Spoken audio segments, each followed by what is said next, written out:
Welcome to the Theoretical Neuroscience Podcast. I am the host, Gaute Einvoll. There are many possible approaches that can be used to model the brain. One approach is to model the brain as a physical system and try to bridge the different scales from molecules to neurons via cell networks up to the whole brain by using mathematical modeling techniques. Ultimately, one would of course like to connect such physical models to models for cognition and behavior of animals, and eventually also feelings of humans, but we are not quite there yet. When I envision different physical scales in the brain, I sometimes think of it as a multi-story building, that is a building with many floors. I think of the nerve cells, neurons, as the key level of description, since they are the ones generating and sending action potentials, presumably the key carrier of information in the brain. So I put neurons on the ground floor of my building. Many computational neuroscientists model neurons, and in podcast number 17, I talked with Jota Poirazzi about such modeling, in particular on modeling of the putative role of dendrites in the signal processing going on in neurons. There is also a lower level, the subcellular level, that is inside the cells, where molecules interact in signaling pathways. I think of this as the basement of my building. This is not meant in a disparaging way. Many important things often goes on in the basement, and ultimately the neurons on the ground floor only work because of what's going on in the basement. But not too many computational neuroscientists work at the basement level, mainly because it's difficult, I believe. In podcast number 12, I talked with Kim Blackwell, who are one of the pioneers of modeling of this basement dynamics, that is the dynamics of intracellular signaling pathways.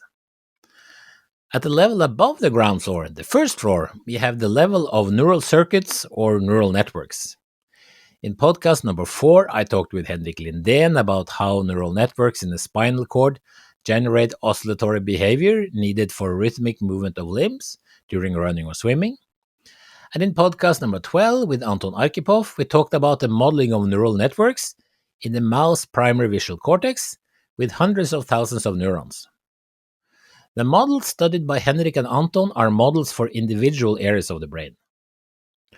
On the second floor, we have multi-area network models, where neural network models from many brain areas are connected. And in podcast number 4, I talked to Sasha von Albada about multi-area cortex models, which her group has worked on. Today's guest, Viktor Jirsa, is also working on this multi-area second floor, but he's even more ambitious in that his project is to model the whole human brain. A general feature of the multiscale approach for modeling the brain is that different descriptions of neurons and neural dynamics are used at different scales or different floors in the multi-story building picture. When modeling single neurons, one often uses biophysically detailed neuron models and a cable equation. And these are also used to model neural networks, but at this level, one often uses simplified spiking neurons of the integrate and fire type, for example, which are computationally much cheaper so that larger circuits can be investigated. Integrate and fire type neurons are used in the multi-area models explored by Sasha von Albada's group, but Viktor Jirsa and colleagues instead use the so-called firing rate models, also known as neural mass or neural field models, where spikes of individual neurons are not kept track of, only the population activity. This amounts to a large reduction in required computer power and allows for the studies of models for the whole human brain. Thus, in this multiscale approach, coarse graining, or simplification of neural models, goes hand in hand with the increase of the size of the system considered. This approach was described in the paper The Scientific Case for Brain Simulations that Viktor and I wrote some years ago with collaborators in the EU Human Brain Project. In case you are interested, there is a link to this paper on the homepage of the episode, together with other papers more specifically related to the work of Viktor Jirsa and his colleagues. In the podcast, we talk about Viktor's goal of building personalized virtual brain twins to adequately represent an individual's brain at the whole brain level, and how such models can be used clinically in the treatment of brain disorders, such as epilepsy.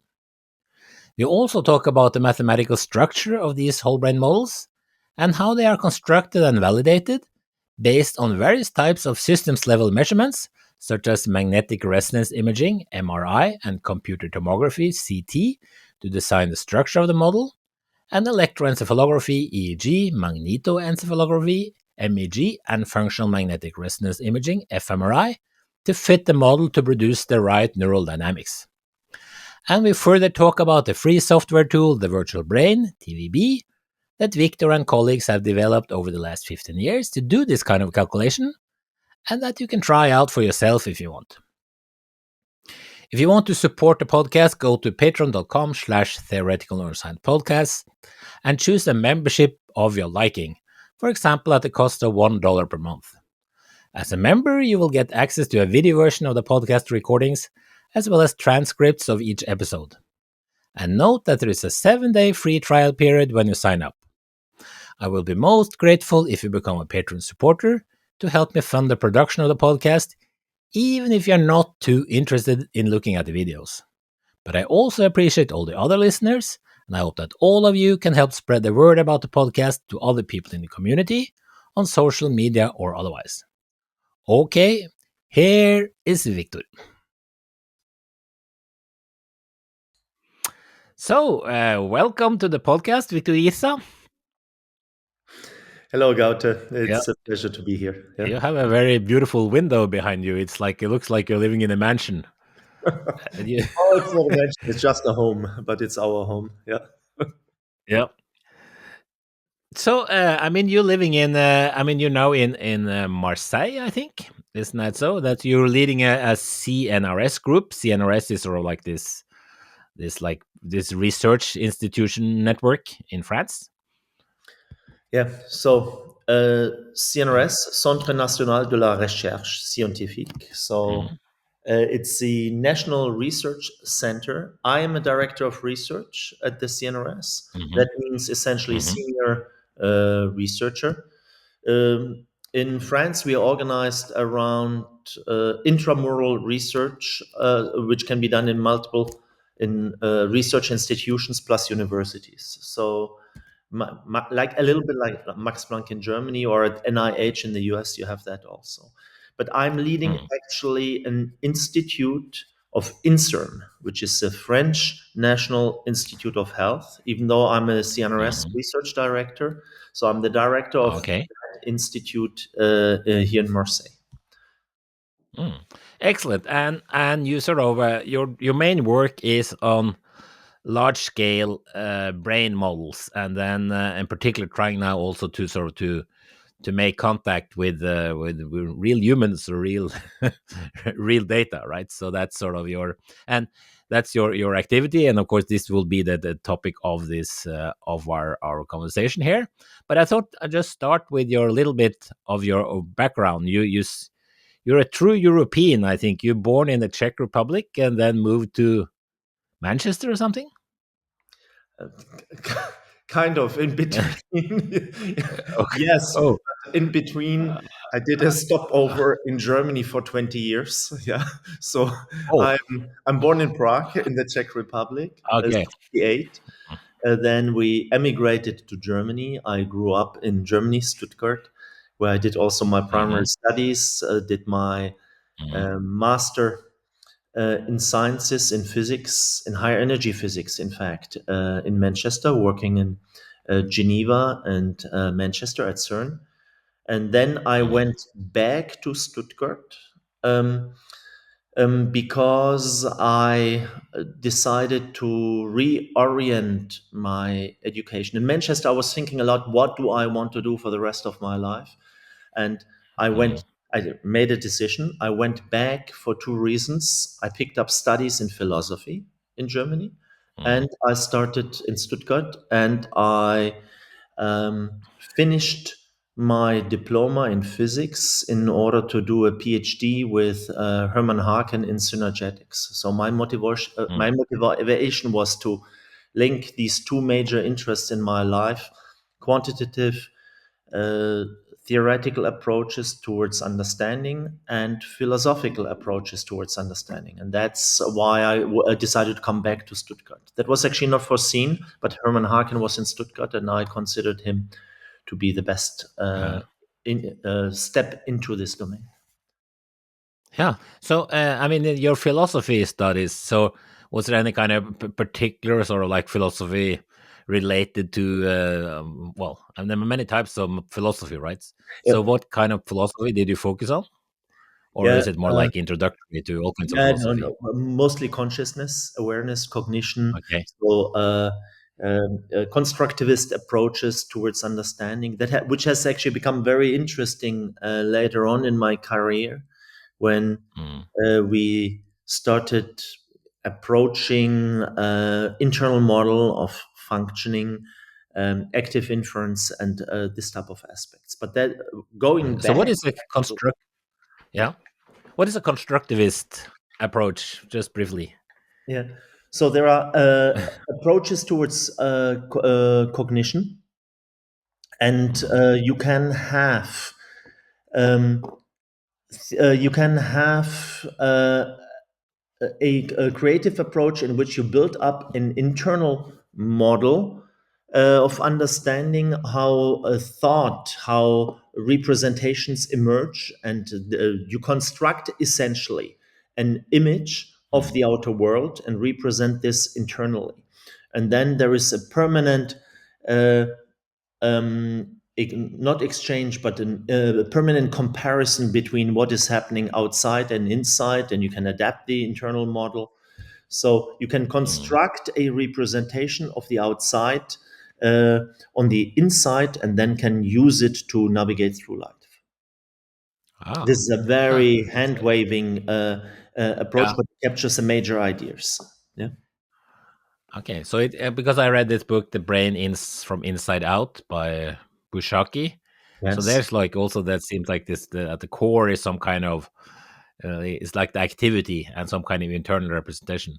Maybe you have it in your Yeah. Sorry, I'm looking behind back me. there. Somewhere here on my shelf. Yeah. Yeah. Okay.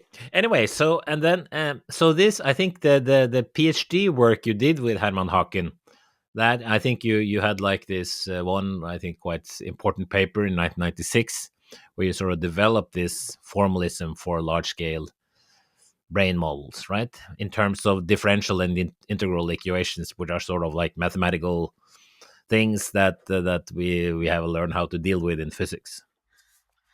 Yeah, that's the Physical Review letter in 1996. This was actually part of Mm, my PhD work, and mm, th- that was actually an interesting development at that time.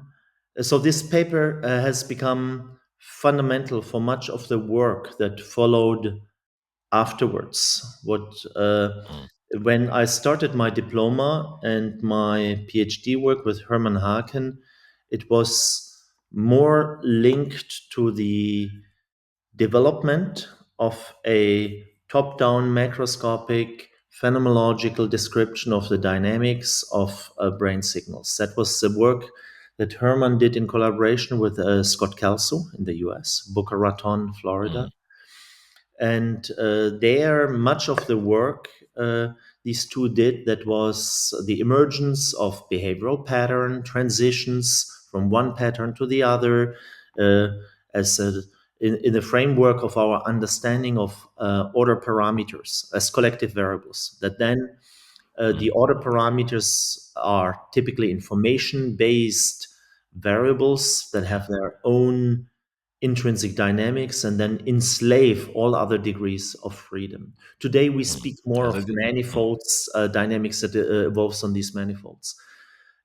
So this was the approach, and I was working on MEG data in the context of synchronization of a finger movement with an external stimulus. So that was very phenomenological work, and we were looking at transition phenomena. And what I did, I was also coming due to from my philosophical perspective. I was trying to understand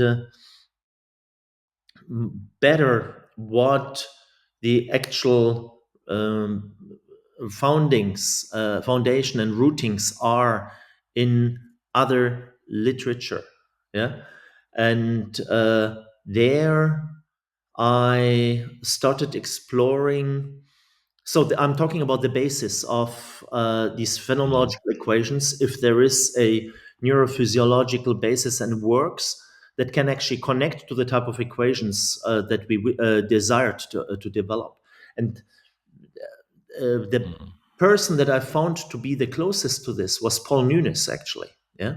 And yeah, then there was Wilson-Cowan equations, but Wilson-Cowan, they were very, very narrow. But Paul yeah, Nunes did actually some work on large scale field equations, but his approach was connectivity uh, connectivity agnostic is not the right term, but mm, he assumed essentially as a first approximation that the large scale connectivity, so we're talking about the white matter skeleton, that in order to mimic mm, the EEG and MEG signals, we can actually um, uh, f- start making an approximation that is exponentially decaying. Yeah, and that should be a zeroth mm, order approximation, which turned out later on to be actually false. Yeah, because mm, the approximation has to have an ordering, and as the order increases, there should be an error term that becomes smaller and smaller. This is not the case here. mm, However, he laid in the 70s, 80s a basis, a foundation essentially using ordinary differential equations, describe wave patterns in space and time. Nunes himself, he comes from plasma physics, so he had all the mathematics in place to describe spatiotemporal patterning.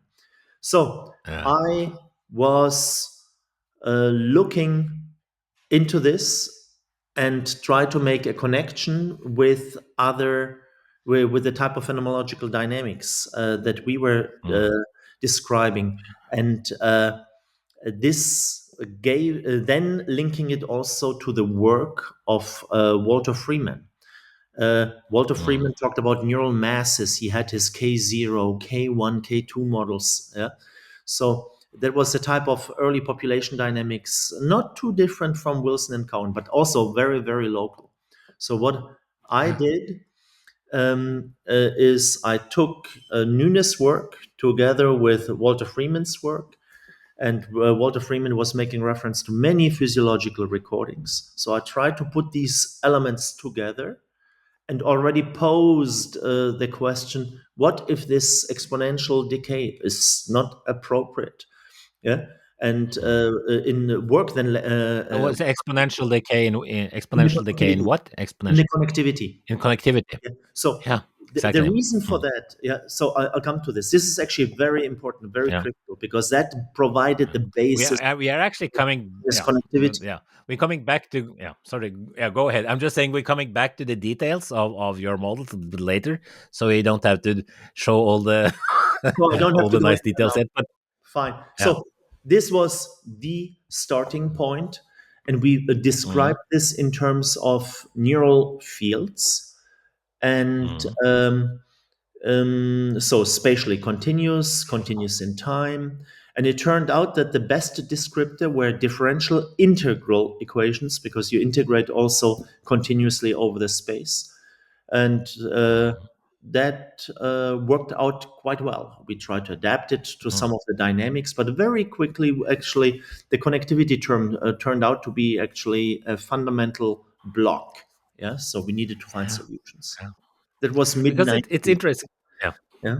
But I think because if you look sort of at that back at that time, there was many, especially physicists, especially condensed matter physicists, coming into neuroscience because they made this analogy between these spins, which described like in magnetic spins and stuff, and they used sort of like the tools from and terms from statistical mechanics, like order parameter, which is the thing that is used to describe phase transitions and so on. So, and I guess also with this, what Hermann Haken worked with his brain synergetics, and was also this sort of like the using this same kind of ideas. Also interesting with, I mean, if you look at the Hopfield model, of course, which is now quite well known because they got the Nobel Prize in Physics this year, is also was sort of like a little bit like this spin like thing. But then gradually, this thing of focusing on spins, at least when it comes to large scale dynamics in the brain, has sort of shifted more towards this sort of like this neural field models and neural mass models, right? So it has sort of been a gradual a change to that. You don't hear, at least I don't hear so much about spin models for large scale brain modeling these days. In the last decade, not so much. Maybe beginning No. 2000s, there Mm, were still people working on this a lot, and there was good progress in terms of statistics. Yeah. yeah. Extracting some statistical properties, but in the last 10 years, there was not very much. There was not very much. Yeah, I agree. Oh. Anyway, so you took this the PhD in Stuttgart, and then you went to Scott Kelso, another sort of, I would say, pioneer in this in the field, and then so you moved to Florida, right? To Boca Raton. Boca Raton, exactly. So Boca I or went Boca to Raton, yeah. Yeah, Boca Raton, yeah, the mouth of the rat. Yeah, I visited him. I visited Scott Kelso there once, so or at least I visited one of his collaborators. Maybe it was another one, but I visited the institute of Boca Raton. So that's a nice and warm and sunny place to do science. Yeah, Florida Atlantic University, and Yeah, nowadays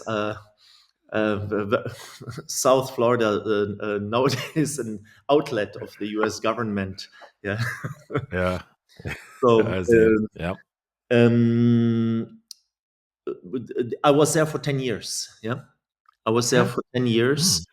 Mm, Um, from 1997 until 2006. Yeah, 1996 until yeah. 2006. Yeah. So I did Mm, 2 years of postdoc working with Scott Kelso, and then assistant professor, associate professor, and just at the brink of full professor. That was when mm, I came to France. mm. So now the topic of today's, well, the main topic is sort of like what's called a virtual brain twin or a digital twin of the brain, which is sort of like this thing that you and your group and the whole virtual brain community is working on. So this has sort of, I would say, like this has sort of been, it's a continuation of what you started back then. It's at least scientifically, or at least the basic models that you use are sort of like of the same type. But first, let's what is a virtual brain twin? Mhm. A virtual brain twin is a special type of digital twin. Digital twin being a digital representation of our understanding of a real existing object that is embedded in environment, like an airplane that is flying, airflow, interacting with the laws of physics. This is and the our understanding thereof, we digitize the laws, so the very specifics of the digital twin, also data like the geometry. I'm coming back to the airplane, the geometry of the airplane, of the wings. We introduce these details from the real world into a digital ecosystem, represented, and then we can simulate it. Yeah? In silico, Mm, simulate the processes, the behavior of the object, the digital twin, in its mm, environment. The virtual brain twin, there, the data we use to constrain the digital twin is coming from brain imaging data, MRI, CT. So, actually, structural brain imaging data of an individual. That allows us to mm, build a structural skeleton, yeah, so a geometric form, mm, an avatar, if you wish, that is not functional mm. yet, but we can build it out of connectivity, DTI data. So that is topology. Then Hey, there's what's DTI? a What's diffusion just tensor what's the weighted imaging. Yeah, so it's a form of that's MRI so that one allows type to of reconstruct the white matter fibers. Yeah, so that is mm, connectivity. That is a topological entity. Then we have topography. This is essentially the cortical surfaces and the subcortical organizations We co-register all, put this together in the same space, span it in the physical space, and in addition, that allows us also to put in the sensors that are used in human brain imaging, such as EEG or MEG. We can locate them at the appropriate locations. Or in epilepsy, we stick in so-called stereotactic EEG. So these are intracranial electrodes that a hole is being drilled and you put it into the head at these locations. So all these data can be co-registered, and then we link it to our understanding of the evolution of neural activity, so evolution equations. Yeah. For each network node, because we can now, based on these images, we can build a network. I talked about connections and reconstructed brain areas. So there we can assign to each location a neural activity equation. And when we link this appropriately, we can actually perform in silico simulations. So we have a digital twin that is informed by brain imaging data of an individual, plus mathematics appropriate for this level of organization. In space, we talk about millimeters. Yeah. And spanned in a physical space where we can interact with. You can stimulate it, you can operate it, so surgery, for instance, things like this. No?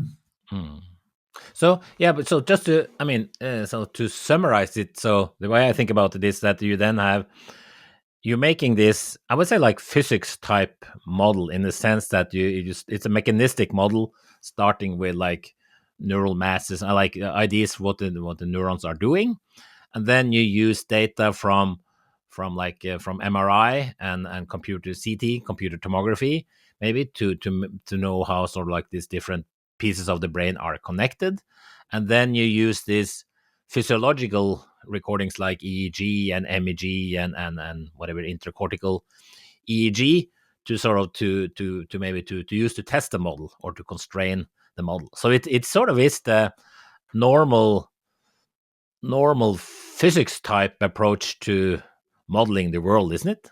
Yeah. It's Well, yeah, the normal science type yeah, I would say so. Yeah, but I modeling. mean there are statistical models which are different, but this is a Summarize to make it very clear. We yeah. use network nodes. We have three ingredients to build a virtual brain. To build a virtual brain, Mhm, network nodes via neural masses, mhm, connectivity and space from brain imaging data, and number three, source to sensor mapping, which links to brain imaging signals. Out of this plus mathematics, we can build a virtual brain. That doesn't give us a twin yeah. yet. Yeah. In order, so it gives us a Mhm, first constrained large scale brain model constrained by the brain yeah. imaging, but still you cannot really simulate it. This is an additional step that you just brought in, the functional imaging data.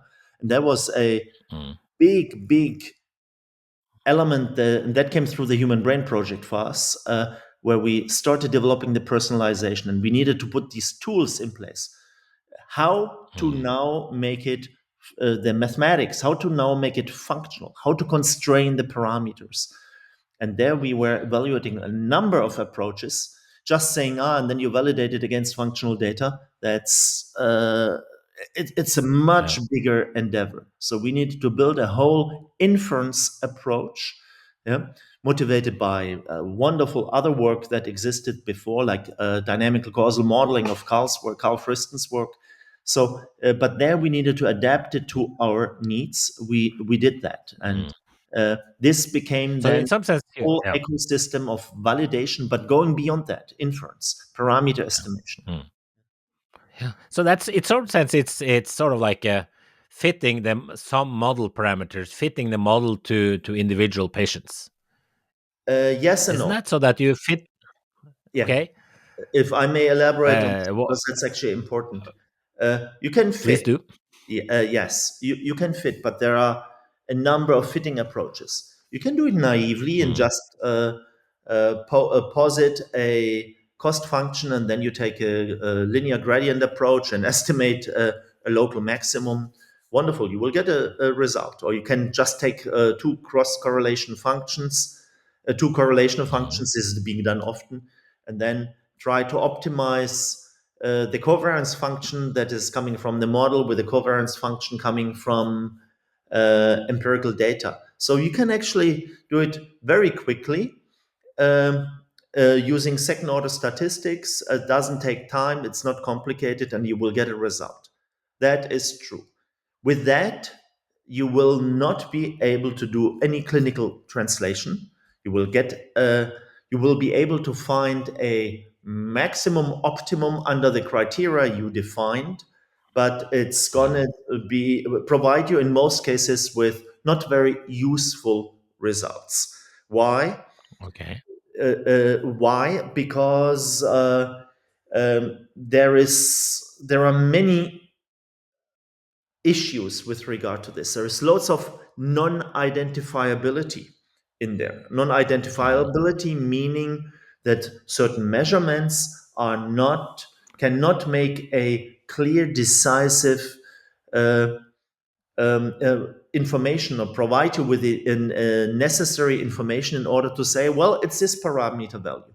Generally, you have actually a landscape of possibilities. It's multimodal. Yeah. And in addition to this, you cannot say it with 100% certainty. So actually, you need a probabilistic approach that is actually also able to quantify the degree of confidence you have in the output that you get from this fitting. And that is actually got. This is actually very important because we are struggling with that when dealing with clinical translation, because it's not the way you typically think in the clinic. In the clinic, you want a clear statement and answer, and then you put it into your world picture or your understanding of the uh, pathology of one particular patient. Yeah, a convergent, hopefully convergent with some other information that is coming from other measurements. Yeah, but what we need, uh, based on degeneracy in the data, based on non-identifiability, or in Meaning the that there are many model parameters that give the same result. Is that that what you or mean by many degenerate? model parameter configurations. Yeah, and this Yeah, is what we are exactly. sampling. So this is something that we needed to develop systematically, or the tools existed and they're evolving over time, but we needed to link it to the virtual brain twin. What we are doing today, yeah, we are adapting models, Markov chain Monte Carlo methods, in which we are sampling the parameter space and obtain evidence in favor or against a particular parameterization. And that means that we are getting a probabilistic landscape, a probability density distribution for a parameter, one single parameter. We get it for many parameters, that tells us actually the likelihood of a parameter value to contribute to this. Is that an exotic case? No, it's the standard when we estimate our models for individual patients. In the case of epilepsy, we have a clear cut question: where is the epileptogenic zone? Yes or no? And that plays a very Because important role because that's the thing that the surgeon. Yeah, because the surgeon, that's where it gives introduction to the surgeon, maybe how to plan the surgery, maybe exactly. remove things from the epilepsy. Yeah. And there is a consequence. The surgeon, if the probability is high, the surgeon will Mm, resect this brain area. Yeah. So you mm, don't want to get this one wrong. So what we are mm, providing is a probability density distribution for a parameter for a brain area, and very often we cannot say uh, yes or no, but we can provide a confidence level and a probability distribution. And sometimes for a particular area, when we have absolutely no idea, the probability density is flat. So uniform distribution, mm, which means any configuration is equally well suited to explain the data. when this is very important, because it's absolutely okay to say I do not know. Yeah, but what mm, we are after, of course, is that we want to have one peak. Yeah, very narrow and mm, lots of probability mass in one value where it's very clear this must be an epileptogenic area. Yeah, and then yeah. it's a multidimensional space because we have many areas that can contribute to this. So this Mm, validation against data, this is a whole field that cost us a mm. decade to develop, to use virtual Yeah. brains, to use them in this Mm, inference framework, to make it work, to make it function. Yeah. mm. Yeah, that I can because if you only when you typically do the simplest fitting, then you find this sort of what is the parameter set which is most likely. But that's you also want to know, well, how much more likely is this parameter set compared to others, right? And then you need the whole distribution, and then you're into this kind of inference, this Bayesian inference framework you talk about, which is of course practically and conceptually quite challenging. Yeah, it is. And I think this is one of the big contributions that one can make here, that we can help to make it more usable also within the eBrains framework, to give the Mm, community the tools, but also the culture, because it's also a cultural element. This should yeah, be not underestimated. To the yeah. culture, the training, to use this type of tools to ask the question in terms of an inference framework, yeah? And Yeah. essentially Because become it a just yeah. with probabilities, yeah, and the stochastic Yeah. system that we're dealing with. Mm. So just want to mention for the listeners, of course, we are both involved in this eBrains project, which is like a well, it's a European project, which is sort of like a follow up in some sense of the Human Brain Project, in the sense that we it's like an infrastructure part, or part of the infrastructure part of the, or how would you call eBrains compared to the Human Brain Project? Yeah, the Human Brain Project was a large 10-year Mm, project funded by the European Commission. eBrains is an infrastructure. So a project has a mm, beginning and an end. Infrastructure mm. has a beginning and maybe an end And at some point, but it's not yeah, foreseen. hope yeah, It's a no, federated infrastructure for digital neuroscience research. mm. I Yeah, because the mentioned Human term Brain earlier, Project the term ended is last software year. and infrastructure. Yeah, yeah. Yeah. Cool. Yeah. So, so obviously, like this, like the tool, you're the virtual brain, which we're going to come back to, which you are sort of in the chart like obviously a part of this eBrains infrastructure. So I also want to, so that the whole idea then is sort of if you get this personalized model, and you have to sort of use all this sort of like building on anatomical and physiological data, and then that model has to be so accurate for the individual patients that you can, for example, suggest sort of therapies, or like where to do surgeries, or maybe how to do different kinds of stimulations, or so on. That's what it means to make it clinically useful, right? So we, Yeah, yes, and clinically useful for n equals 1 for a particular yeah, patient. I cannot yeah, it should, yeah. overemphasize that, because this is what its clinical Mm. reality.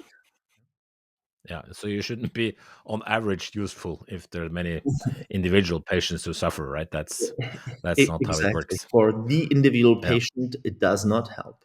Yeah. Mm. No, I just actually learned that this, or this the U.S. FDA, like Food and Drug Administration, a few years ago actually approved the use of a mathematical model for the pancreas.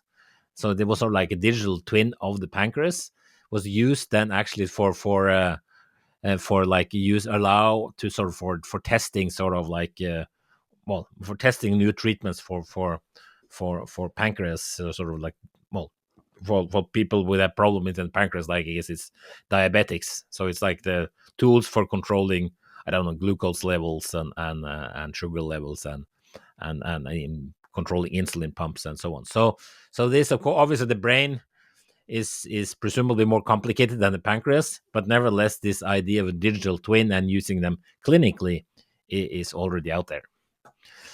So, but then I want to go back in, like more back into to the now we have sort of like the whole perspective of a digital twin, and the math. Now I want to go into the mathematical building blocks in more detail. So, I mean, what I call the standard model of this virtual brain twin is that it typically builds on firing rate models, right? It's some kind of which are called either neural mass or neural mass models or neural field models. So, what is a neural mass model? Yeah. A neural mass model is a mathematical model describing the temporal evolution of neural activity. Yeah? There are Mm, different ways to obtain a neural mass model. Typically, we talk about an activity of, I would say, a cubic millimeter, to be very concrete, a cubic millimeter of brain tissue, yes, which comprises neurons and internal connections. Yeah, and now you would like to have a set of variables that faithfully describes the evolution of this type of activity. And there are many questions. So, okay. how do you quantify Yeah. faithfully? Describe what type of activity Sure. and how to get it, etc. So, but the neural mass is the most general uh, expression for describing this type of thinking. Now, to obtain that, Mm, there are different ways. Yes, mean field models, for instance, are one way of doing it. Mean field, meaning we go back to statistical physics, in which you use approaches that we know from equilibrium and non-equilibrium systems, where you can actually compute the statistical momenta, such as the first momentum, which is a mean value, second momentum, which is the variance, third, fourth, and other higher momenta. You can show in stochastic systems, you can obtain a full and complete description of a dynamic system if you go to a very large or infinite number of all momenta. Yeah? So um, this so but you can truncate. You can truncate after second order, for instance. Yeah. So what enters mm, in there is you can take the mathematics of individual neurons, Hodgkin-Huxley type, for instance, or integrate and fire different representations of these neurons. You can connect them, classic, all-to-all connectivity or random connectivity, etc. And now you have a set of ordinary differential equations. And the question is, how can I reduce this so such that it gives you a meaningful description? And a classic approach is what you can do is a given neuron is receiving activity through the connectivity, through the connecting fibers from all its other neighbors. You can actually start integrating this activity. It obviously depends to some degree on the timing of the spikes of the action potentials that are coming in. If you say the precise timing doesn't matter, you can replace the incoming timing distribution of the action potentials that are coming in by distribution functions, like a Poissonian process, for instance, if it's completely unbiased. This is something that has been done, for instance, by Brunel and Wang. And then there are many variations thereof. Yeah? So when you do this, you reduce actually the incoming activity by a Poissonian distribution of um, um, the input essentially, and that allows you to mhm, reduce it to the first few statistical momenta that then can evolve over time. Yeah, and there it can be firing rate, which is one possibility, deviation from the firing rate. Depending on the neuron model that you choose, it can be neuronal membrane constant. There is another lovely mean field model by Montbrio et al., Ernesto Montbrio and colleagues, that actually uses when you have a nonlinearity in state space that happens to be parabolic, then you can actually demonstrate that it provides you with a Lorentzian distribution function, and you can, under this constraint, you can actually compute the mean field equations exactly, to the leading momenta. So that works actually quite well. Yeah, when it's being But violated, you can just yeah. when it's being violated, Yep. when you have internal synchronizations of neurons on the spike level, of course, all this breaks down. Yeah. And then this type of mean field is not satisfied. But this is typically not the operational regime in which we work. So, just one last sentence. Depending on the assumptions that you put in, typically on connectivity or timings, allows you to make some averaging that then allows you to have a more compact representation of the statistical evolution of these momenta. And then we identify them. You can actually link them to some physical quantities. You mentioned firing rate. Firing rate is one of them, or mean neuronal membrane potential is another classic quantity that we connected to. So, I mean, can you think of it as some kind of population firing rate for a population of neurons within this sort of little voxel? Yes. Is that sort of like conceptually? I just want but there are several. For the mean field approaches, this is Yeah. it. Yeah, there are some other technical variations thereof, which, for instance, it could be subclusters. It could be a dominant subcluster, where you can have also a diversity of parameters, and that then, like the distribution of threshold of the neuronal membrane, for the firing, and then you get a clustering in state space, and then you will have a representation of individual clusters. But think of it as population activity or subpopulation activity, and that describes the mean activity of this subpopulation. Yeah. So okay, so that's a neural mass model, which in some sense it doesn't take space really into account. You can think of it as some kind of, say, population firing activity at the particular particular voxel in space, voxel in the brain, and then you have neural field models. So what's neural field models?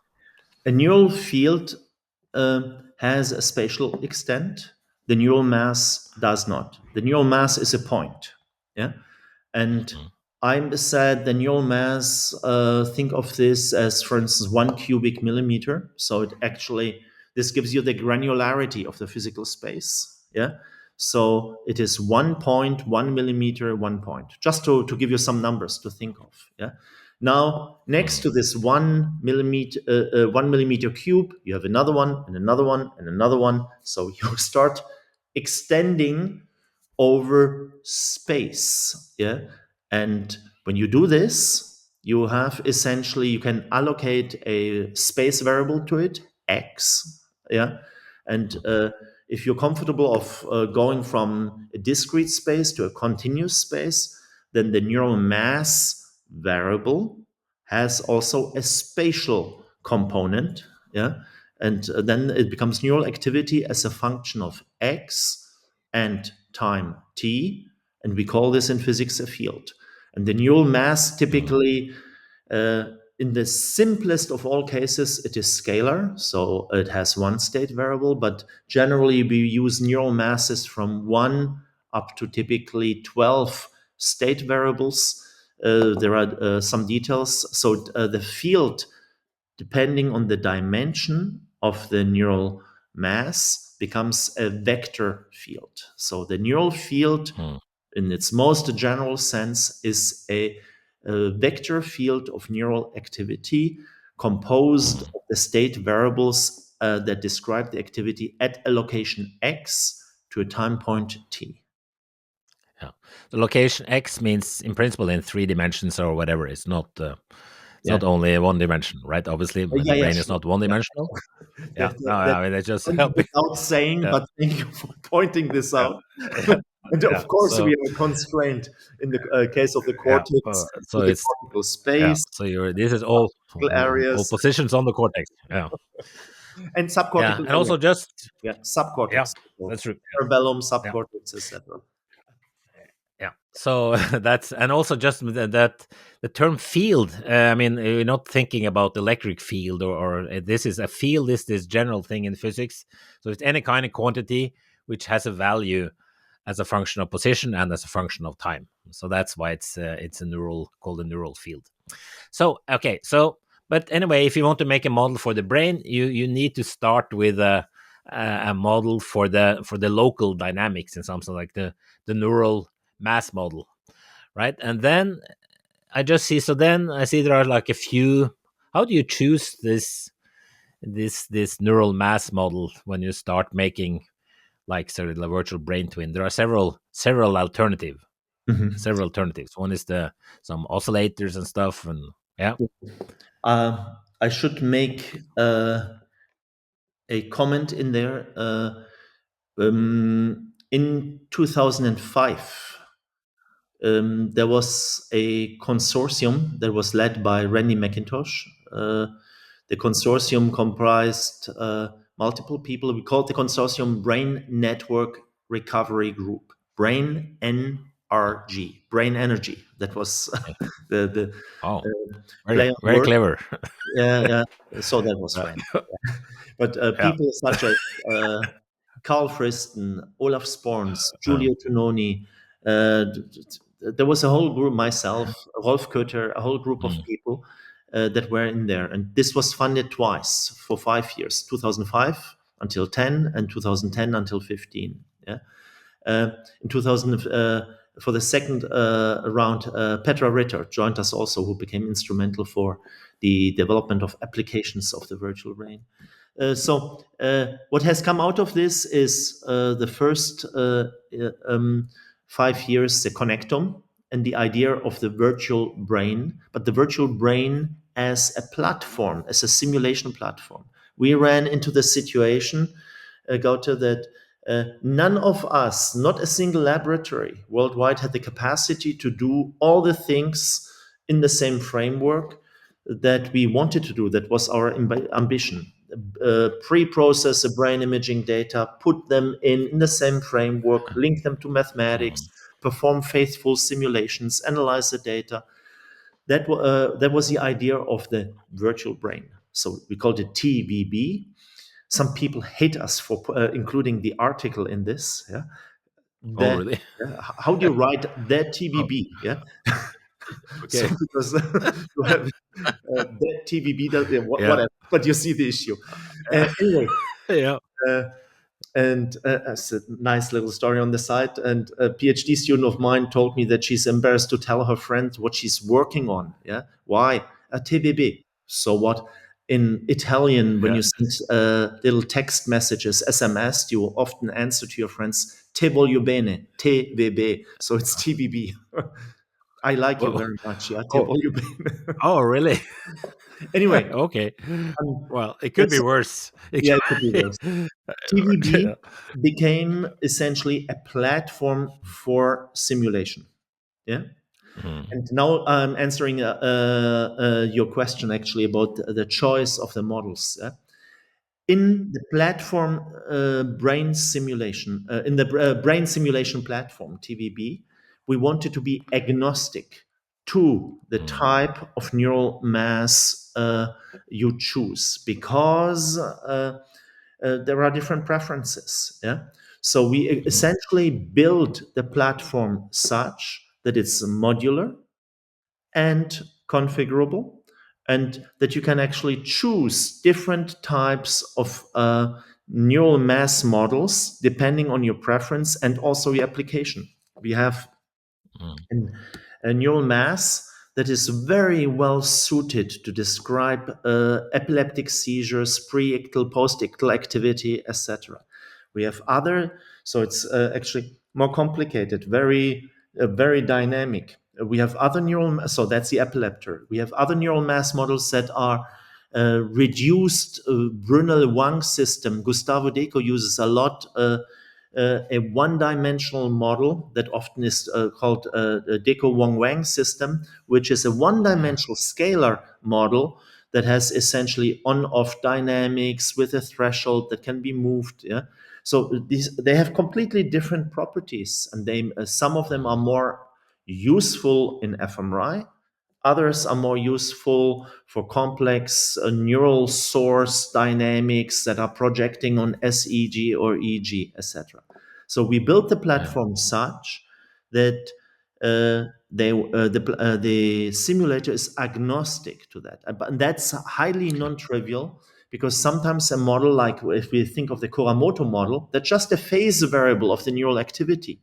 There, if you want to integrate it to connections, connectivity, etc., just informatically, in terms of computational science, in terms of implementation, Yeah. you have to anticipate these things. And that's highly Mm. non-trivial. The coupling terms I in each understand. model is a different one. So you cannot just do a linear coupling for every one of them. So there were some challenges of how to build an architecture that allows you to nevertheless keep this liberty uh, and this choice to the user. We have done that. It has been handled, Mm. but the consequence thereof is that at that time it was more complicated. It sometimes also slowed down computation and simulation time. That's nowadays not an Mm. issue anymore. But in the beginning, so we're talking in 2008, 2009, these were big obstacles that we needed to deal with. So Mm. this is way pre-human brain project. Yeah. So at that time, we made the Yeah. first release, a pre-release in 2011. And in 2012, the first official release, which means development started in 2008, 2009. Yeah. So it is the user's responsibility or the user's freedom to Mm. choose a model adapted and appropriated for his her scientific questions. Yeah, I have Cool. my Yeah. own Because you preferences, have obviously. Yeah, no, but I think that's a very important feature because I mean you have several models like you have like the Wilson Cowan kind of, which is sort of like has this long history, and I guess something called Janssen Rit has been used by many people, which is an it's like slight variations with you have assume different sort of sets of populations by like some kind of combination of excitatory and inhibitor populations representing this columnar activity. So I think this is very, and especially is this because you don't really, you have to make assumption about the neural mass model.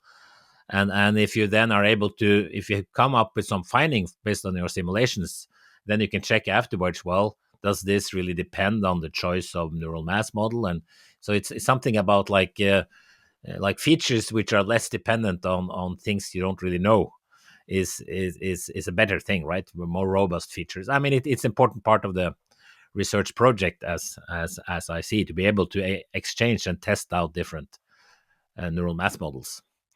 And also, in principle, I mean, there are obviously many people who have worked on the columnar models with spiking neurons, like you have the Potians-Diesmann model, and you have the blue brain model, which is then more like biophysically detailed models, and you have the Allen models for the mouse primary visual cortex, both biophysically detailed and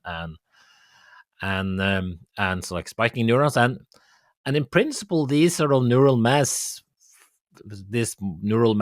equations or the model should be derivable from these models, right? These types of models. in principle, it is no, not only should be, it is. Mm, However, often we run into the issue of dimensionality and commitment to data features because they deal with different quantities. And if you want to verify one against the other, you have to make decision about the metric that you choose for the verification. Just for validation, if you take these mm, high dimensional detailed models and compare it to some of the virtual brain models based on neural masses, what signal do you actually compare? How do you validate it? mm, So, but that yeah. tells you essentially the situation we are in. In principle, it should be Mm, derivable. And not only derivable, but in principle, you should also be able to link this type of models. And that's something that we are doing. So you mentioned Potjans Diesmann, so in Jülich, like Sascha van Albada. They are building Yeah. spiking neural network models that are quite detailed and mimic some of these features. They typically do not have the reach and the clinical detail that the virtual brain models have, uh, but they have the microscopic detail. And what we are trying to do is find some hybrid approaches in which Mm, the best of the two worlds can be taken into account. And in the Human Brain Project, we have developed an approach that is called co-simulation, in which you can actually mm, express some regions of interest in which you would like to have some of the detailed models implemented, for instance, using Nest. Yeah, so that is mm, what we did together with Michele Migliore, Egidio D'Angelo, using Nest. So the Nest simulator is a simulator that simulates networks of point neurons, simplified neurons, yeah, point like neurons. So not like in the blue brain in the neuron simulator where you have very detailed arborizations. So you compress the neuron to a single neuron, and then you can build networks out of this. This type of representation, you can, for instance, work that has been done is take the CA1 region of the hippocampus, yeah, and mm, built a very detailed model in which we used data from Javier de Felipe, identified the location of every single neuron in space for the human hippocampus, connected them using the arborization fields of dendrites and axons, and built a detailed network in Nest. And then we needed to link it to the neural masses provided by the virtual brain. And this is now, we ran into this situation. Okay, but which simulator do you use now? Do you use Nest or do you use the virtual brain? Yeah, you have the CA1 mm, region embedded in the rest of the brain. It's connected. Already just connecting it makes difficulties. Nest deals with action potentials, detailed spikes. TVB deals with firing rates, continuous, etc. How do you translate one of the other? So we designed an approach in which you actually sync the two simulators, Nest and the virtual brain.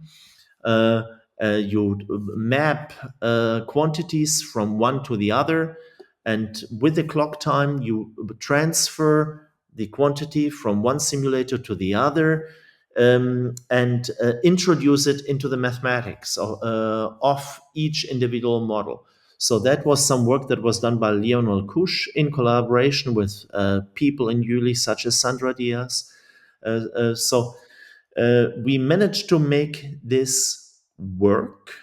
It's tedious, I admit, because it's require you take essentially the advantages but also the disadvantages of both uh, mm, simulators, but it's the only way if you want to address genesis pathogenesis, yeah, of certain regions of interest such as mm, epileptogenesis, sprouting. Yeah, how would you do this in the neural mass? You would slowly change a parameter that is somehow linked to the connectivity in there, but it may not provide enough information. So you want to go into the details, and then you need a detailed mm, representation of a particular region of interest under this type of mm, conditions. So I would say, whenever we deal with the genesis of certain pathophysiologies, yeah, then we this type of approach is wonderful. If we want to use the twin of a particular patient, and we are not asking questions about genesis, then the virtual brain twin is not a bad choice. Yeah. mm. Yeah, I think it's well, one thing, this thing of having like these co-simulations, you call it, with like dual levels of coarse graining or double different levels of coarse graining, both spiking neurons and sort of like firing rate models around it is it's obviously necessary in order to get things done.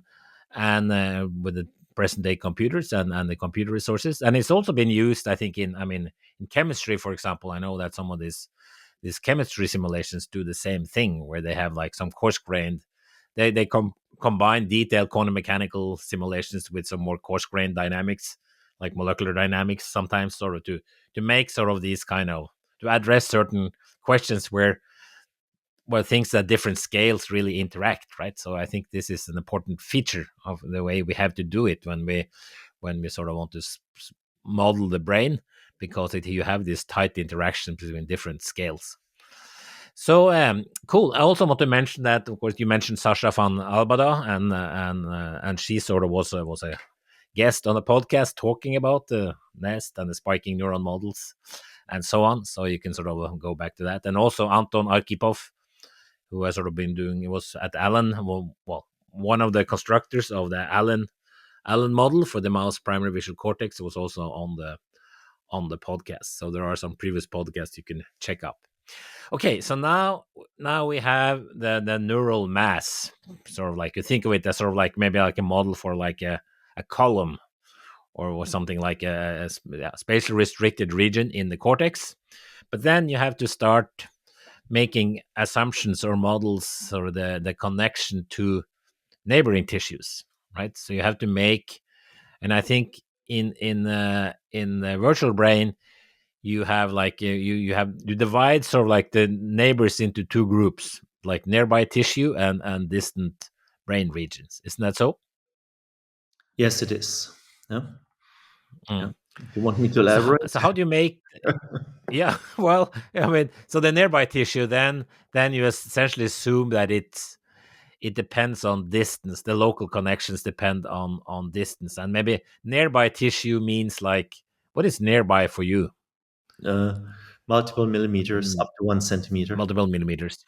Okay, and then so that's then you have maybe use some kind of electrophysiological experiments that has been done, and sort of which in order to make these sort of assumption about these connections and how they decay with distance typically. But then you also have this distant brain regions, and then you have to do something else, right? For one thing, you need this connection, that is the connection weight between different brain regions, and they are found from like the MRI experiments, diffusion weighted MRI. Isn't that true?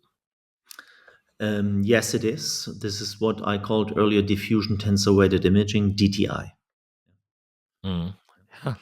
And because that gives you the axons, and well, the axonal connections, and from that you can get the region. So and then you yeah, and then you have some kind of noise term, and and I guess you have, when you look at sort of the virtual brain, you both use this neural mass approach, or and can hook up neural masses, but you also use neural fields. Is that so? Yes, it is. Yeah. So Yeah. I can How? elaborate a little bit on this. Yeah. Yeah, elaborate a little bit on it, Liz. Mm. This is what I It's started. difficult to have a podcast guest only says yes and no. That's sort of like Yeah, you sound like I wanted to let you. an arrogant pop star. No, no, no. I wanted to let you No, steer me in a particular direction, so yeah. I wanted to know in what Okay. direction you want me to go. Because in the Okay. beginning, I started Absolutely. to go into this direction, but then you told me, wait, wait, we do this later. Yeah. Yeah. So we're doing it Yeah. now. No, that's fine. Yeah. So So you can talk a little bit, sort of like the different versions. Yeah. yeah, so Of making this is a brain. actually Yeah. it gets us back to the early beginnings of in the 90s when I started describing the work with Hermann Haken that led then to the Jirsa-Haken equation, in which we have a separation into intracortical and corticocortical sources. So the intracortical is a connectivity that is short range, multiple millimeters, yeah, and this is well known actually when you look at the work of um, Valentino Breitenberg and Almut Schütz.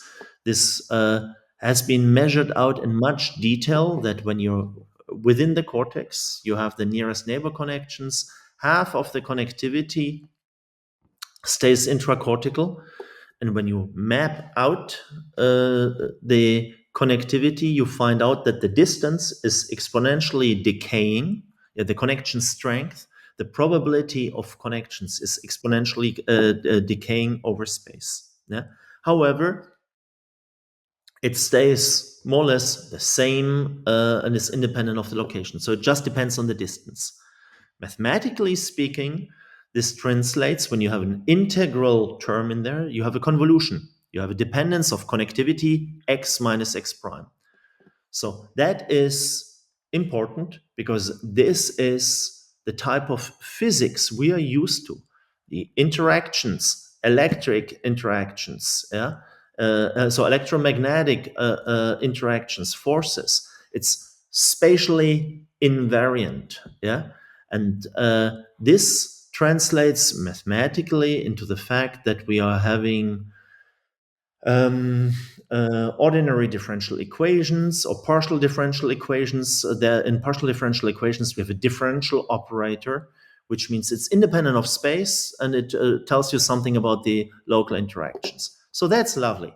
It's different for when we leave the tissue and go through myelinated fibers into other directions. First of all, they are usually long distant.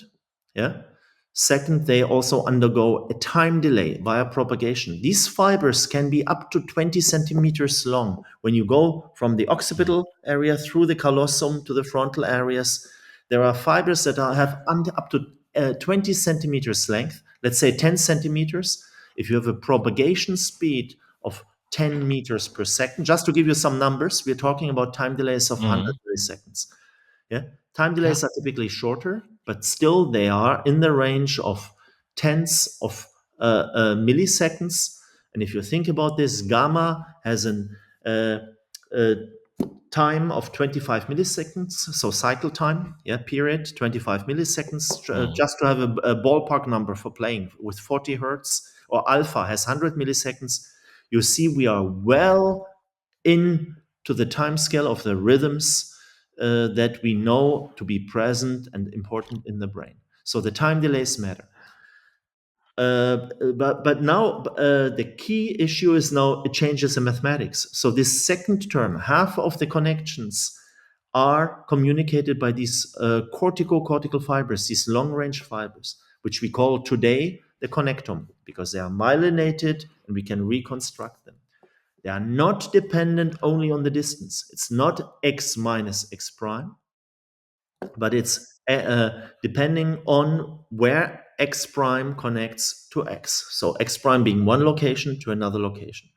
So I'm actually deciphering now the mathematics for you. It's not just Good. a feature. What it is actually changes everything. It's not translationally invariant. Yeah, it matters where you are on the cortex or in the subcortical areas. Number one.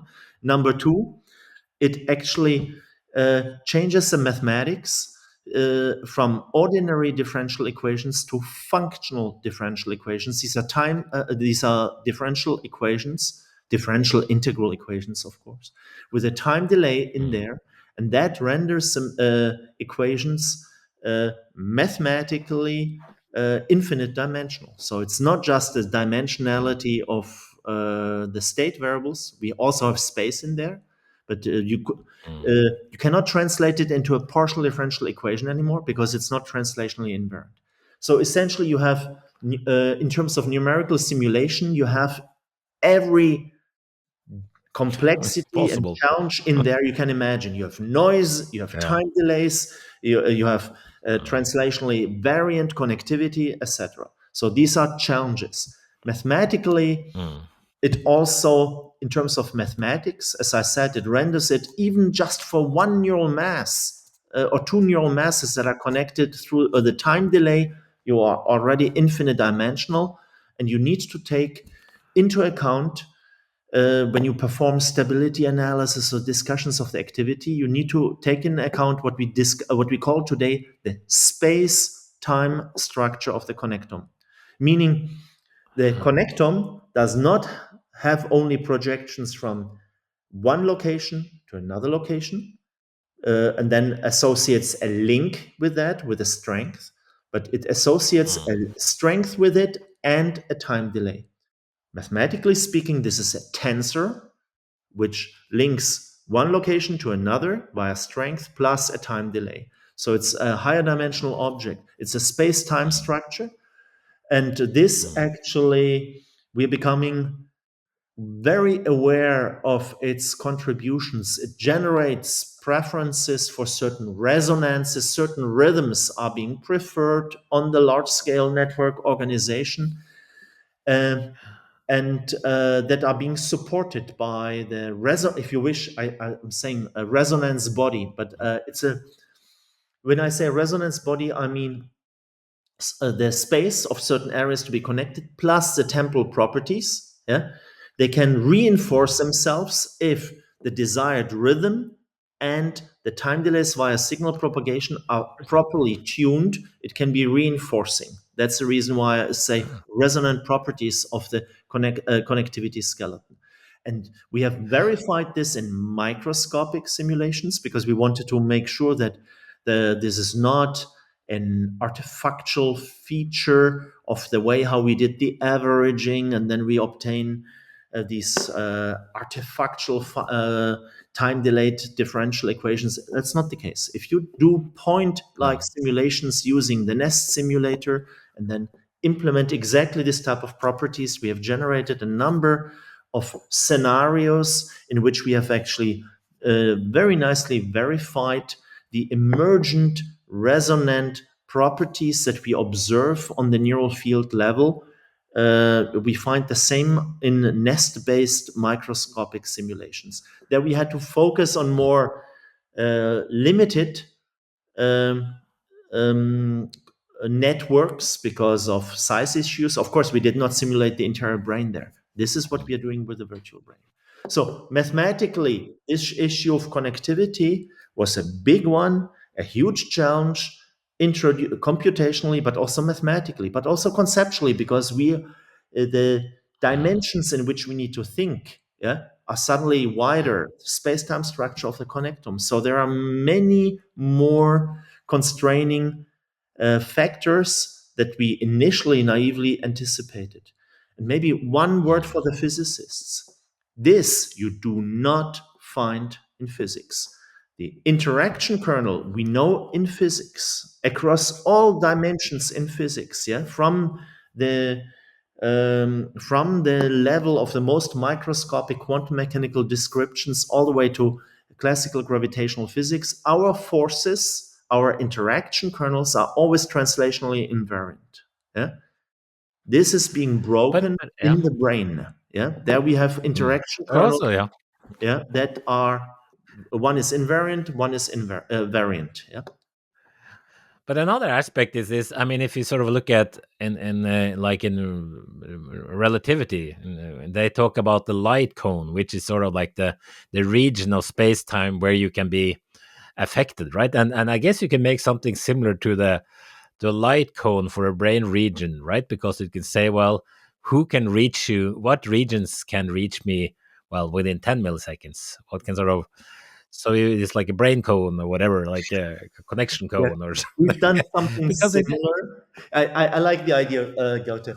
Uh, we've uh, not formulated it in this way, but oh, we've done something related in a related spirit with Sparsa Petkowski, who's in my institute, a close collaborator. We have sure, I know him. essentially Yeah.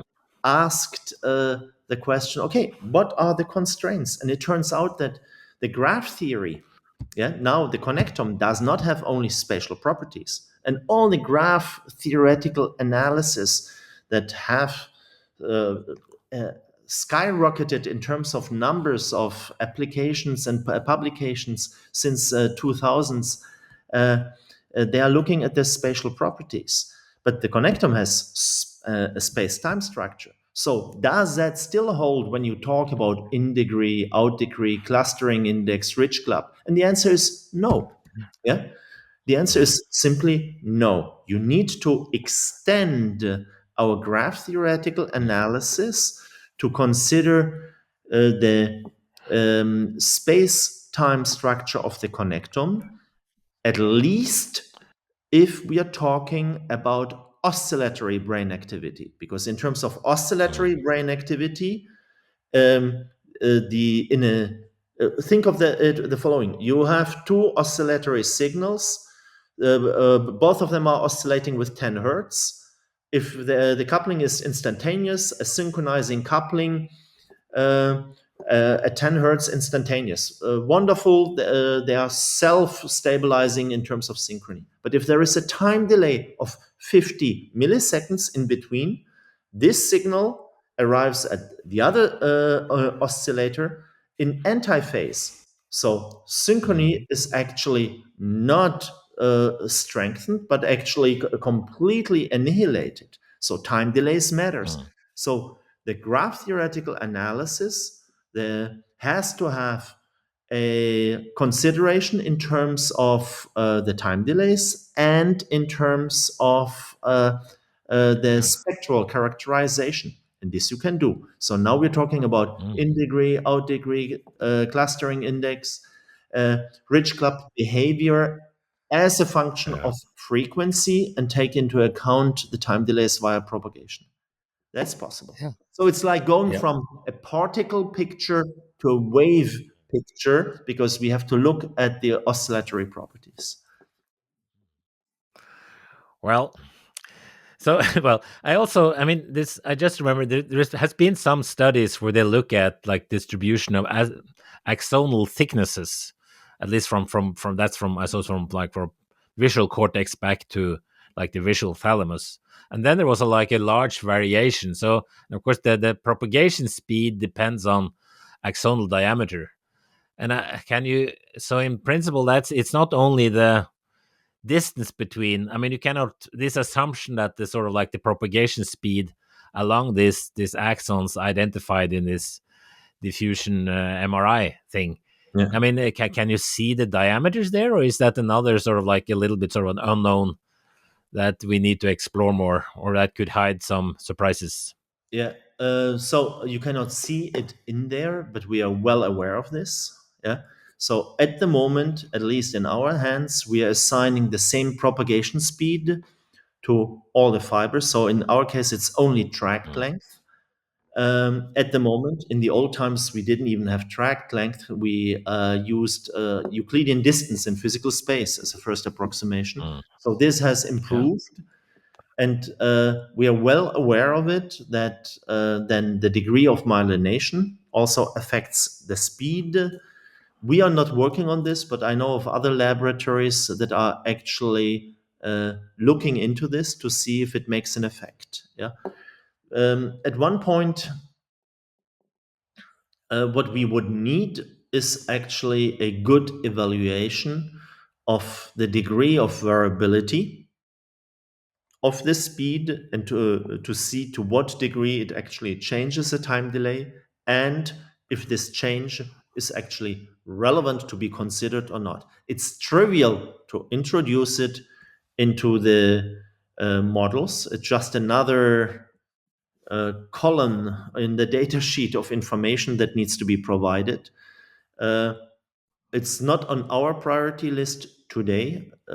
As I said, I know others are looking into this. There may be other Mm, features that are more critical for the correct representation of the factors that are constraining the network, such as heterogeneity from one brain region to the other. Yeah, which one is a more relevant feature resulting in changes in network dynamics. Yeah, at the moment, mm, most people are looking more into heterogeneity and not the time delay variation. So it may yeah. or may not matter. I don't know. No. So now we have sort of we have talked about well, sort of how to model the neural activity, and which is a whole a lot of challenges. So it's like in principle, it's easy to say while making a model, right, and construct a model, but making this kind of model with all this complication, or all the elements and the hard math. It's you need a sort of, you need a community. It's not a single lab thing. So that's an important thing. Well, as I think as you said in the Human Brain Project, it takes a world to understand the brain, right? So I think it takes a world to simulate the brain also. So, but there's one key element of this which hasn't been sort of, or this kind of modeling is the link between what the neurons are doing and the observables, like EEG and MEG, which are then uh, non-invasive measures, and also this intracortical EEGs, which are then used only, of course, in a clinical setting. So, how do you do this kind of modeling? So um, there we use physics, yeah, and physics-based modeling, so-called forward solutions. It's not just physics. When we deal with functional MRI, we take the hemodynamic, Mm, neurohemodynamic coupling. We take the latest mm, models, implement them. For the electric forward solutions, it is a little more complicated. You need to get a mm, detailed distribution of matter into account, skull, the location of the electrodes. So there we use physics-based models and matter distribution defined in three-dimensional physical space in order to compute the potentials, or the currents actually, that are being registered by the EEG. SEEG, we do the same. So So, what is SEEG? Yeah. stereotactic EEG. So stereotactic electroencephalography. These are the So, would that is called LFP? That's a local field potential, essentially, isn't it? it's a sort of local field potential, LFP. Mm, We are not using microelectrodes, but these are macroelectrodes. So the contacts have a size of multiple millimeters, with a spacing of multiple millimeters. This is what you do typically when you um, uh, do when you're doing a pre-surgical exploration of a patient in epilepsy, for instance. You want to know where the surgeon enters, what is the trajectory, and how to extract uh, the pathological tissue. So for this, you put in this type of electrodes. There is also something called electrocardiograph, yeah, which you put essentially, it's a film with electrodes on a very flexible film, and you put it on the surface of the brain, ECOG. So mm, these are the type of signals that we measure. You could go to much more detail. For instance, when we deal with SEG, you have to make a hole in the skull. Yes, so there is a drill hole which changes matter distribution. These are not things we take into account. We know that this type of uh, uh, matter changes the signal, but it's typically in its vicinity. So we're not going to this degree of detail. We focus on the degree of detail on the spatial resolution of the virtual brain neural masses, so the neural fields. So there we are on the millimeter level. By the way, maybe I should emphasize this. This is actually important because I always talked about a millimeter level and neural fields because we were talking about neural fields. Yeah. However, one should point out the following: the majority of the models coming from our lab, but also from other people, there we use a parcellation scheme which allows us to perform a network building, so a parcellation of the imaging data of the cortical surface, subcortical areas that are fairly standard. Yeah, so there are variations from one to the other, but typically you have 100 to 400 brain areas. Yeah?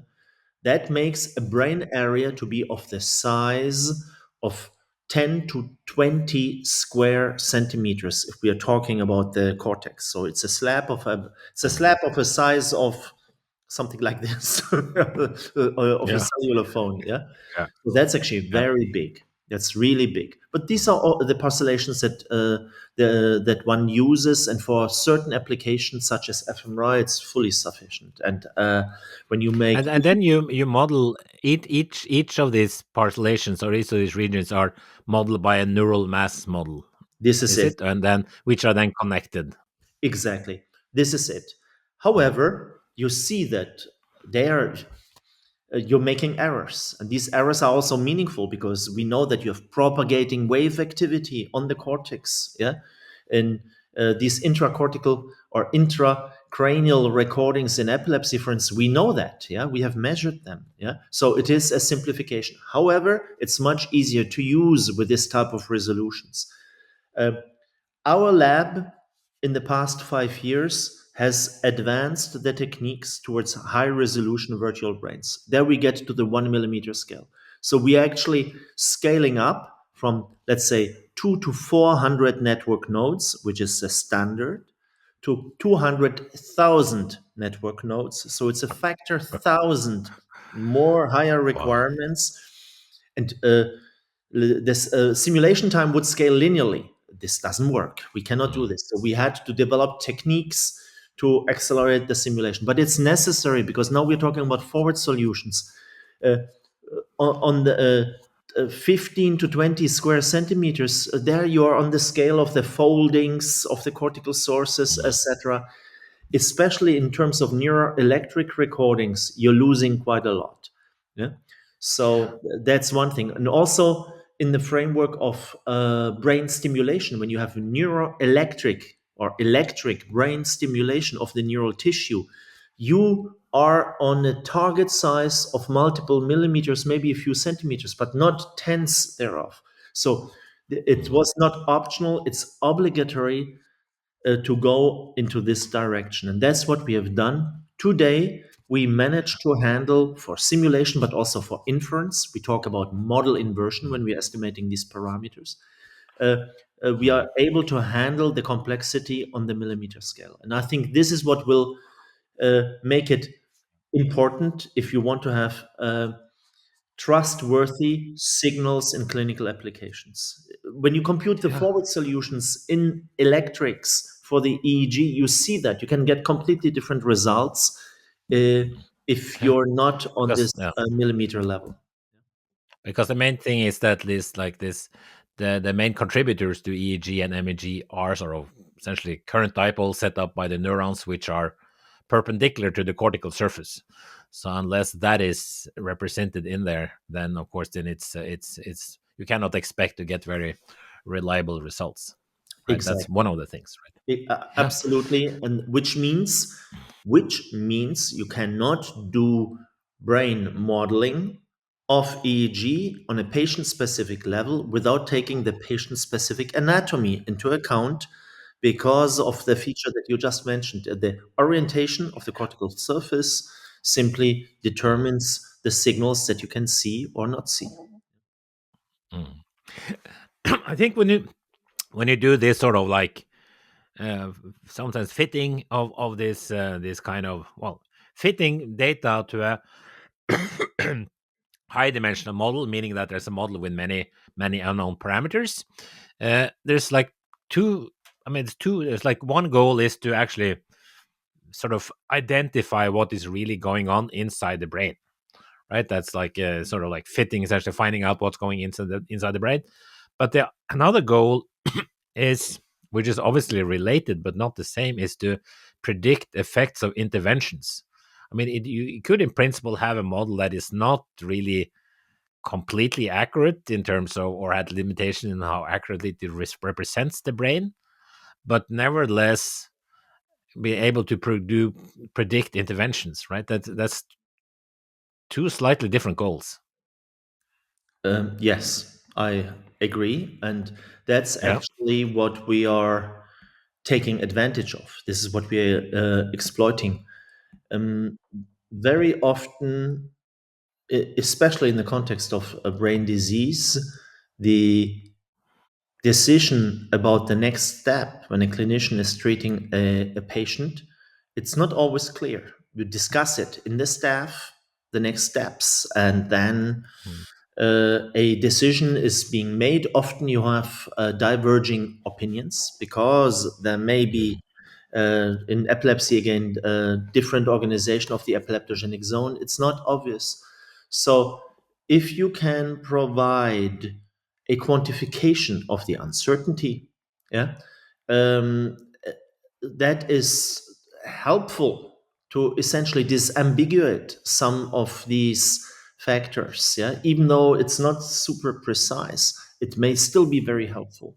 That's one thing. And the other thing, when you have different opinions and not only different opinions, often it's not clear, the interpretation of the signals is not clear. So what is it you can do? You can test it. This is why we have an in silico platform.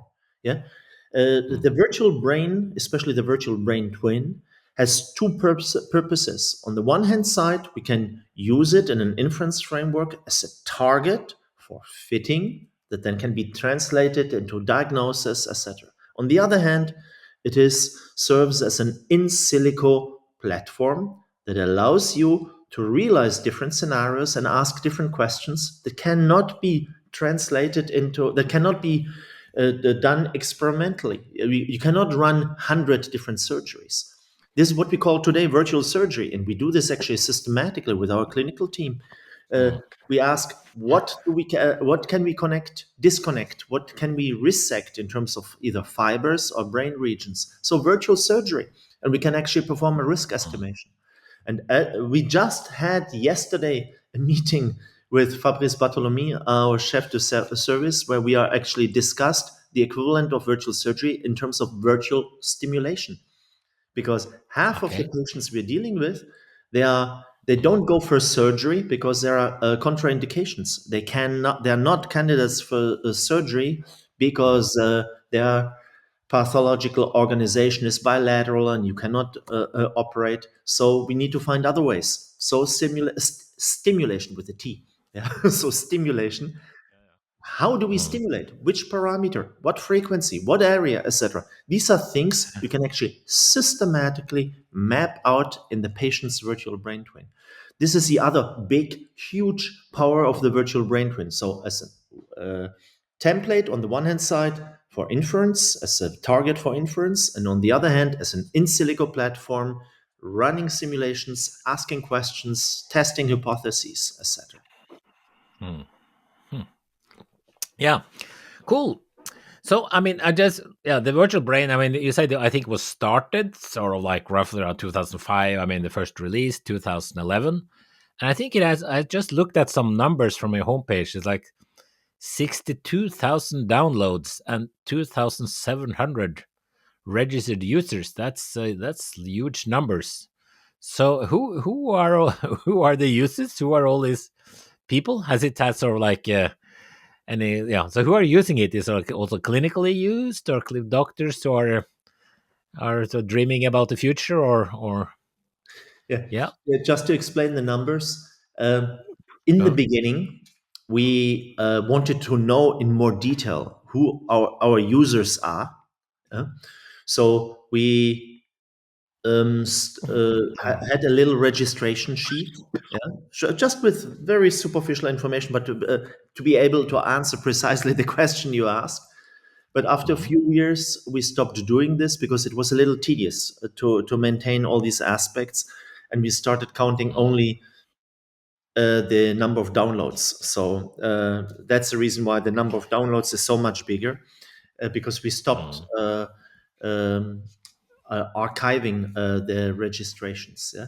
I see. However, what we know from meetings, we are running training workshops worldwide. We are at conferences, etc. The users that we have are often in the computational neuroscience domain. So these are people that would like to do modeling, that are experts in the domain. Often they can program some of the features themselves, but never the totality. Yeah? So we have people who are experts in terms of neural mass modeling, but then mapping it onto EEG, they don't know how to do this, etc. So this is Yeah. a large part of the community. Another part of the community are people coming from brain imaging, in particular fMRI and EEG. And this community is huge. This explains the big numbers, because I think it's correct to say that the virtual brain at the moment is the only brain simulator, not just a large scale brain simulator, but the only brain simulator that is able to make the contact to the clinical routine brain imaging data. Yeah, this is what we Yeah. built a virtual brain for. So, and this is a huge community. So, this is another one. I know also of uh, a smaller clinical community that would like to use it for interpreting some of their patient signal, not for clinical use because there is no certification in place, but more to learn about this. This is a smaller community. Often they run into issues because they're coming directly from clinics. They don't understand many of these aspects that we are discussing in the virtual brain. We are trying to provide training. There is a detailed, documented website with use cases, etc. But it is very far from clinical routine.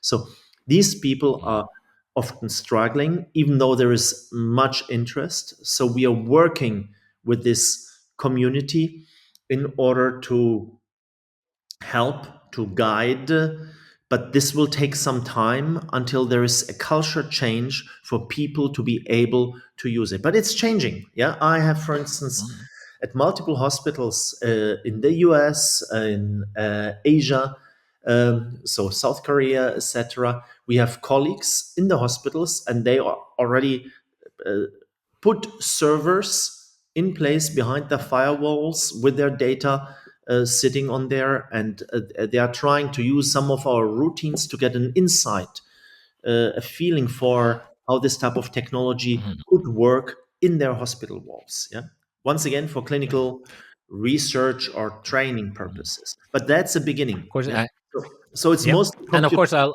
clinical research. Yeah. of course I'll obviously there's to be a link from the homepage of the episode, and you can try it out even with a normal office computers. I guess your largest models is run on supercomputers of some kind, or I have no idea what. Yeah. So, but there's also like you can try it out. Everyone can try it out on a normal office computer, Normal, yeah, right? If normal workstation. Yeah, so normal office workstation, computer yeah, runs here on my laptop. Yeah, it takes a yeah, little bit of mhm, time, but I have the virtual brain installed on my laptop yeah, here. It does mhm, not. It becomes challenging when we go to the high resolution models. But the yeah. standard I can imagine. models that most people use, that runs also on a workstation in your office. And also conceptually, right? If you want to learn, understand the conceptually thing, then it's sort of you can learn that from smaller models. Yes. I will, of course, also make links to some of your papers going through the describing the virtual brain and also the mathematics underlying it. About clinical applications, I think epilepsy has been. I mean, this is obviously a huge. I said something like 50 million people worldwide has some kind of epilepsy. So interventions to cures to try to well to help this patient group is important, and you have something called a virtual epileptic patient, VEP, among friends. What is so this is some kind of special version of the model, or what is it? Yeah, it's VP is actually a workflow. Yeah, Oh, that we use as follows. And we designed it, so VP, virtual epileptic patient. And we wanted to build a workflow to respond to clinical questions. And this is actually not a triviality. Often I get comments, Victor, you are lucky with your clinical team in Marseille that it works so well, etc. Uh, and I often respond to them. Actually, it's not luck; it's actually hard work. Yeah. So when we started mm, working in epilepsy, and for me that was in 2011, 2012. Yeah. What I did for the first year the clinical team in epilepsy here has every Thursday morning, there is a staff meeting where they're discussing patients. For a year, I sat in every Thursday morning uh, and was simply a quiet listener to see what the reality is, how the clinicians discuss what the key issues they run into, and the the goal was to learn, yeah, of course, yeah, but also to identify a clinically relevant question, yeah, not just furnish them with here you have a tool, use it. That would go nowhere, yeah, and but essentially what came out of these interactions, and I do have a wonderful clinical team here. I said it's led by Fabrice Bartholomé. That's one of the best teams in epilepsy worldwide. uh, what came out of this is they said, Victor, one of the big questions we have is where is the epileptogenic zone? Yeah. So uh, when we are analyzing the data, sometimes we have a good idea, sometimes we have absolutely no clue. Yeah, because there are so many possibilities and we don't know it. Can you contribute to this? Yeah? So it's a where question. And with this can be mathematically translated into a set of parameters. I need to find a set of parameters that respond to the question, where is the epileptogenic zone? So we built a workflow, a virtual epileptic patient workflow, where we essentially do the following. We take the imaging data of the patient, one patient. We build the virtual brain. We have designed a very specific neural mass model that is actually capable, which is called today the epileptor, that is capable of describing the entire sequence, preictal dynamics, seizure onset, seizure evolution, and then seizure offset post-ictal, and that we can actually put on every single network node and couple them. Yeah. And that provides us with a virtual brain constrained by the patient's data that is capable of generating seizure activity. But that's still not sufficient. Then we take the SEG, so the intracranial data, and we put them in an inference framework. And from this, we estimate the parameters. And for this, we had to make many decisions. So, what do we actually estimate? What are the cost function equivalents? Yeah. So, what are the data features that are entering? The full data set, the raw data. Finally, it turned out that we are using the envelope function of the seizure data that are entering. Yeah. And we cannot estimate thousands of parameters. So how do we handle this? What do we estimate? What do we keep constrained? So it's a whole workflow that has been designed with an output that is essentially a report, a clinical report, which is showing the probability density distribution for every single brain region and the probability density distribution of the estimated epileptogenicity, plus a set of confidence metrics that tell the clinician how certain we are about this. So we had to build a full clinical report that is understandable, for a clinician that is not working with us on a daily basis. So yeah, and Mhm.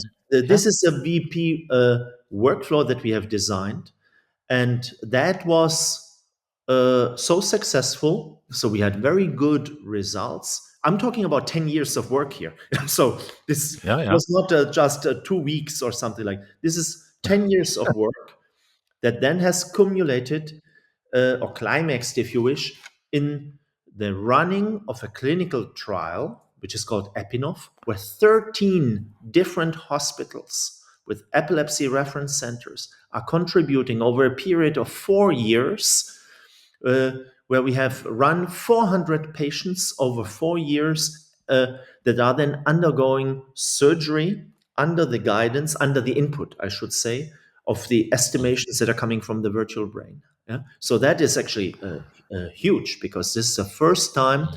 that a virtual brain twin is being used to guide decision making about surgery. Yeah? And the clinical trial just finished. in September last year. We are going through the last surgeries of the patients, so we don't have the results yet.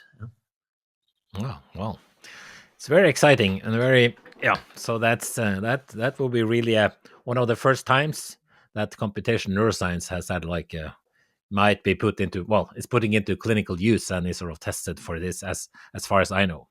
So I mean, so the way I see sort of like this, what you're doing is sort of like it's an open-ended scheme. As you said, now we can increase the spatial resolution and improve the predictions, and that's say improve the model. Of course, you can improve the neural mass model and try out different things.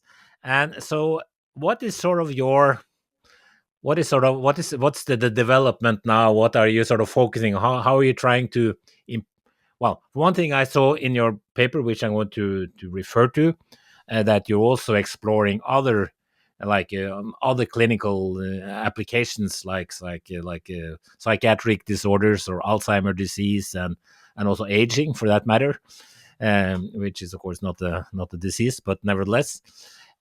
So what's your goal? How do you people in your group and in the virtual brain, what is lacking the most? Synaptic plasticity is typically not included so much in the present versions of the model.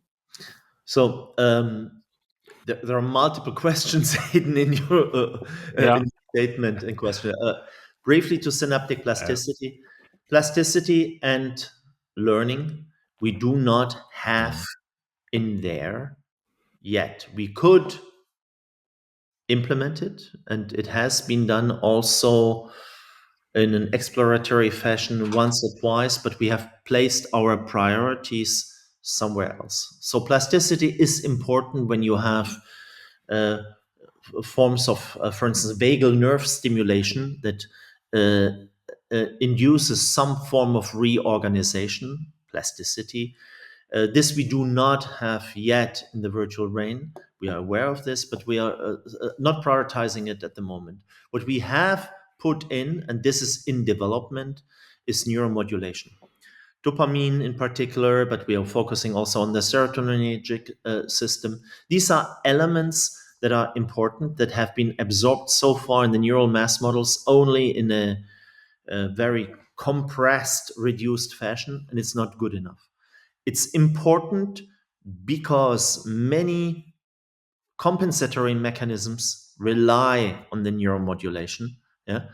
And it is important because lots of medication, so drugs, act on the neuromodulatory system. You mentioned psychiatry. We have a huge project, an international European project uh, dedicated to applications of the virtual brain twin to schizophrenia, and where we are actually parameterizing the models and the brain activity in clinical trials, retrospective and prospective clinical trials, using different types of medication that then need to be scaled up. For this, we use supercomputers and micro macro co-simulations, yeah, where we are scaling up the effects of the molecules on the neural masses. This we perform parameter sweeps and use the results in the virtual brain then to infer uh, the brain dynamics of individual patients and make predictions about what the proposed medication changes are. Yeah. So for this, we need neuromodulation in there. So that's one of the elements that we are focusing on today to integrate that. And in aging, we know that we have a degeneration of certain fibers, particularly myelination in the callosal framework. This work done with Svenja Kaspers. But then again, there are compensatory mechanisms that are taking advantage of the existence of neuromodulation. So I'm extremely excited about the interplay of neuroelectric activity on the one hand side and neuron modulatory networks, because that opens up a completely different domain with lots of applications. And that's one of the aspects that we are focusing on for the coming years. I want to develop this, and it's like an ecosystem. And I think this is one of the reasons for the usability and the success of the virtual brain framework, it's an ecosystem, it's a way of thinking about asking neuroscience questions. There are many questions we cannot ask, but there are some questions we can ask well, and we can make it patient specific. And there, the aspect of neuromodulation will play a very important role. Yeah. Well, I think this is very exciting, and I think this is this is good news, possibly good news for patients also, and very exciting in the science. So, thanks a lot, Victor, for coming to the podcast. Thank you for having me.